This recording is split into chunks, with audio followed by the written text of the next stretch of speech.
రామచంద్రరావు గారు ఒకసారి మాట్లాడించేటువంటి ప్రయత్నం చేద్దాం.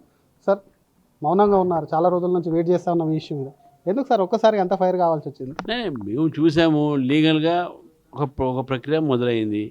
ఆ ప్రక్రియ అయిపోయిన తర్వాత లాస్ట్లో సరెండర్ అయ్యారు. ఇంకా మీద పడితే సరే అప్పటికి అరెస్ట్ కాలేదు ఏదో అన్న, మేము కూడా పోనీలే వీళ్ళు ఏదో చేస్తుంది. ఇప్పుడు ఇక్కడ స్పష్టంగా వీళ్ళు అమ్మాయితో లేరు, అమ్మాయికి కొంచెం నష్టం జరిగింది కాదు, దీంట్లో రాజకీయ లబ్ధి కోసం ఆ అమ్మాయిని వాళ్ళ కుటుంబాన్ని వాడుతున్నది స్పష్టంగా కనబడతా ఉంది.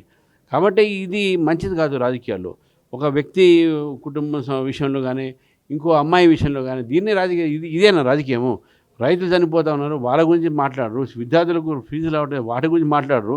మాట్లాడేదంతా ఒక బంధు సంజయ్ మీద పెట్టుకొని ఒక వ్యక్తిని తీసుకొని పార్టీని టార్గెట్ చేసి ఎట్లయితుంది?